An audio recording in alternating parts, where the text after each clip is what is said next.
नमस्कार दोस्तों, स्वागत है आप सभी लोगों के अपने YouTube चैनल ज्ञानी की वाणी में।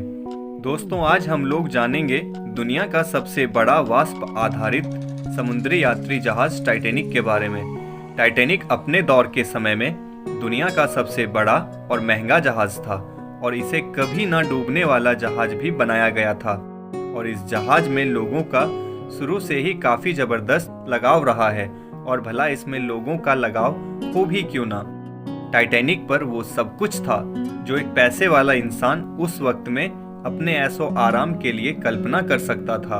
और 1997 में जेम्स कैमरॉन ने इस पर मूवी बनाकर इसकी यादों को दोबारा ताज़ा कर दिया था। और दोस्तों, लोगों ने इस मूवी को इतना प्यार दिया कि यह दुनिया की दूसरी सबसे ज़्यादा कमाई करने वाली मूवी बन गई। तो आइए दोस्तों, जानते हैं इतिहास की अब तक की सबसे बड़ी शांतिकाल समुद्री आपदाओं में से एक टाइटैनिक से जुड़े कुछ रोचक जानकारियों को। दोस्तों, टाइटैनिक के निर्माण कार्य को नॉर्थ आइलैंड के बेलफास्ट में 3 मार्च सन 1909 को व्हाइट स्टार लाइन कंपनी ने 3000 कारीगरों के साथ मिलकर बनाना चालू किया था। टाइटैनिक के कारीगरों में से कुशल कारीगरों को $10 साप्ताहिक और साधारण कारीगरों को $5 साप्ताहिक दिया जाता था। और मात्र 26 महीनों में यानी कि 31 मई सन 1911 को इसका निर्माण कार्य लगभग पूरा हो गया था। पर इस पर लगे चिमनी और डेकोरेशन का काम 31 मार्च सन 1912 तक चलता रहा। और इसके निर्माण कार्य के दौरान 246 लोगों को चोटें आई थी और 2 लोगों की मृत्यु भी हो गई थी। और यह उस टाइम पर इंसानों के द्वारा बनाई गई दुनिया की सबसे बड़ी वाष्प आधारित समुद्री यात्री जहाज थी, जिसका कुल लंबाई 269.1 मीटर था, जिसे सीधा खड़ा कर दिए जाने पर यह उस टाइम पर मानव के द्वारा निर्मित सभी इमारतों से भी ऊंचा था। और इस पर लगे चारों चिमनी की ऊंचाई भी लगभग 17 माले इमारत जितनी थी। दोस्तों, कहा जाता है कि यह चिमनियां इतनी बड़ी थी कि इससे होकर 2 ट्रेनें एक साथ गुजर सकती थी। और टाइटैनिक जहाज का टोटल एरिया 3 फुटबॉल ग्राउंड के बराबर था। और इस पर लगे 4 चिमनियों में से 3 चिमनियां ही काम करती थी, जो कि दिन भर में लगभग 100 टन धुआं निकालती थी। और चौथे चिमनी को जहाज का संतुलन बनाए रखने और भव्य दिखने के लिए लगाया गया था। और जब यह जहाज बनकर पूरा तैयार हो गया, तब इसे देखने के लिए उस टाइम पर 1 लाख लोग आए थे। और टाइटैनिक के पूरा तैयार हो जाने पर इसे अपनी पहली और आखिरी यात्रा के लिए 10 अप्रैल सन 1912 को 908 क्रू मेंबर और 1315 यात्रियों के साथ इंग्लैंड के साउथहैम्पटन बंदरगाह से न्यूयॉर्क की ओर रवाना किया गया। इन यात्रियों में से बहुत से यात्री ऐसे भी थे जो इस जहाज में यात्रा करने वाले ही नहीं थे, लेकिन उनकी बदकिस्मती से कोयले की कमी की वजह से व्हाइट स्टार लाइन कंपनी को अपनी 2 जहाज़ों की यात्राओं को रद्द करनी पड़ी और उनके पैसेंजरों को टाइटैनिक पर शिफ्ट कर दिया गया था। टाइटैनिक जहाज पर मनुष्य यात्रियों के अलावा 9 कुत्ते भी सवार थे, जिनमें से सिर्फ 2 कुत्ते का ही जान बच पाया था। जहाज के रवाना होने के 3 दिनों तक सब कुछ ठीक था। सभी यात्री खुश थे, और भला खुश होते भी क्यों ना, क्योंकि वे सभी लोग एक ऐसे जहाज पर सफ़र कर रहे थे जो आने वाले समय में अपनी लग्जीरियस सुविधाओं, ऐशो आराम, मजबूती और अपनी विशालता के कारण उस समय पर इतिहास के पन्नों में अपना नाम दर्ज करवाने वाली थी। लेकिन किस्मत टाइटैनिक को लेकर कुछ और ही प्लानिंग कर रही थी। और फिर सफ़र के चौथे दिन यानी कि 14 अप्रैल सन 1912 को रात्रि 11:40 पर अटलांटिक ओशियन में एक बड़े से तकरीबन 100 फीट ऊंचे हिमखंड से टकरा जाता है, जो कि ग्रीनलैंड की ग्लेशियर से आया हुआ था। इस टकराव की वजह से जहाज में आगे से निचले हिस्से में छेद हो जाता है और जहाज में पानी भर जाने की वजह से यह जहाज 2 घंटे 40 मिनट में पूरा डूब जाता है। और टाइटैनिक में सवार कुल 2223 लोगों में से 1500 से ज़्यादा लोगों की मृत्यु हो जाती है, जिनमें से 306 लोगों की ही लाशें मिल पाती है। टाइटैनिक पर मरने वाले लोगों में से एक जॉन जैकब एस्टर फोर थे, जिनकी उस टाइम पर कुल संपत्ति $82 मिलियन थी। और वे टाइटैनिक पर सवार सबसे अमीर लोग थे। और दोस्तों, टाइटैनिक के कैप्टन एडवर्ड स्मिथ भी आखिरी तक लोगों की जान बचाते बचाते टाइटैनिक के साथ ही डूब जाते हैं और फिर बाद में इनका स्मारक भी बनवाया गया था।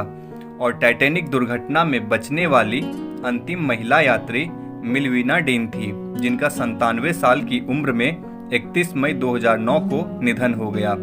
दोस्तों, टाइटैनिक जहां डूबा था वहां पानी का टेम्परेचर -2 डिग्री सेल्सियस था। इतने ठंडे पानी में कोई भी इंसान 20 मिनट तक ही जिंदा रह सकता था। और दोस्तों, डूबे हुए टाइटैनिक को काफ़ी मेहनत और मशक्क़त करने के बाद 1 सितंबर सन 1985 को, यानी कि 73 साल बाद, टाइटैनिक के मलबे को ढूंढा गया। और दोस्तों, आप लोगों को यह जानकर हैरानी होगी कि समुद्र के अंदर जहाज के 2 टुकड़े हुए पड़े हैं। इन दोनों टुकड़ों के बीच की दूरी लगभग 600 मीटर है। दोस्तों, टाइटैनिक जिस हिमखंड से टकराकर डूबा था, उस हिमखंड के होने की चेतावनी वहां से कुछ घंटे पहले गुजरी एक कैलिफोर्निया नामक जहाज ने 6 बार दी थी। पर टाइटैनिक के कैप्टन एडवर्ड स्मिथ को मालिक की तरफ से इंस्ट्रक्शन मिला था कि उन्हें 17 अप्रैल यानी कि 7 दिनों में ही टाइटैनिक को न्यूयॉर्क पहुंचाना जरूरी था, क्योंकि ये टाइटैनिक की पहली यात्रा थी और अगर यह लेट पहुंचती तो इसका रेप्यूटेशन कम हो जाता। तो इसी वजह से कैप्टन एडवर्ड स्मिथ ने जहाज को फुल स्पीड यानी कि 43 किलोमीटर पर आवर की स्पीड से चलाते रहने का आदेश दिया। और उन्होंने सोचा कि जब हिमखंड दिखेगा तो जहाज को मोड़ दिया जाएगा। लेकिन उस रात समुद्र पूरा शांत था, सब तरफ कुहासा लगा हुआ था और शायद दूरबीन ना होने और कुहासे की वजह से ही उस विशाल हिमखंड को सही समय पर नहीं देखा जा सका। और जब वह दिखा तो कैप्टन के पास जहाज को बचाने के लिए सिर्फ 37 सेकंड का ही समय बचा हुआ था, जो इतने बड़े जहाज को रोक पाने या किसी दूसरी दिशा में मोड़ पाने के लिए बहुत कम था। दोस्तों, टाइटैनिक पर डूबकर मरने वालों में से 13 जोड़े ऐसे भी थे जिनकी नई शादी हुई थी और वे लोग हनीमून पर जा रहे थे। टाइटैनिक पर और भी जानें बचाई जा सकती थी यदि टाइटैनिक के कैपेसिटी के हिसाब से इस पर लाइफ बोट रखा जाता तो शायद टाइटैनिक को कभी ना डूबने वाला जहाज बनाया गया था। और इसी वजह से इस पर सिर्फ 20 लाइफ बोट ही रखे गए थे। और दोस्तों, अफरा तफरी के माहौल में इन 20 लाइफ बोट में से कई लाइफ बोट को लोग बिना पूरा भरे ही लेकर भाग गए। टाइटैनिक पर मरने वालों में सबसे ज्यादा संख्या पुरुषों की थी, क्योंकि लेडीज और बच्चों को पहले लाइफ बोट से भेजा गया। दोस्तों, टाइटैनिक में लोगों के सफर करने के लिए 3 श्रेणियां थी। प्रथम श्रेणी में सफर करने वालों को उस टाइम पर $4350, द्वितीय श्रेणी में सफर करने वालों को $1750 और तृतीय श्रेणी में सफर करने वालों को $30 देने पड़ते थे। टाइटैनिक जहाज पर लोगों के खाने पीने के लिए 86,000 पाउंड मीट, 40,000 अंडे, 20,000 बियर की बोतलें, 1500 वाइन की बोतलें और 8,000 सिगार मौजूद थी। और इसी तरह की कई और खाने का सामान टाइटैनिक पर मौजूद था। और दोस्तों, टाइटैनिक पर प्रथम श्रेणी में सफ़र कर रहे लोगों को 352 गानों की एक किताब भी दी गई थी और इन सभी गानों के बारे में वहां मौजूद म्यूजिशियन को जानकारी थी और लोगों की फरमाइश पर उन्हें वह गाना बजाना होता था। और दोस्तों, कहा जाता है कि इन म्यूजिशियनों ने जहाज के डूबते वक्त भी आखिरी समय तक म्यूजिक बजाया ताकि जहाज पर सवार लोग अपने आखिरी पलों को खुशी के साथ बिता पाएं। तो यही थी दोस्तों कभी न डूबने के लिए बनी जहाज टाइटैनिक के डूबने की कहानी। हम आशा करते हैं कि यह जानकारी आप लोगों को अच्छी लगी होगी और समझ में भी आई होगी। दोस्तों, वीडियो यदि अच्छी लगी हो तो वीडियो को लाइक, कमेंट और शेयर करें और चैनल को सब्सक्राइब करना बिल्कुल भी ना भूलें, ताकि हमारी अगली आने वाली लेटेस्ट वीडियो का पता आप लोगों को सबसे पहले मिल सके। धन्यवाद। मिलते हैं फिर अगली वीडियो में। जय जवान, जय किसान।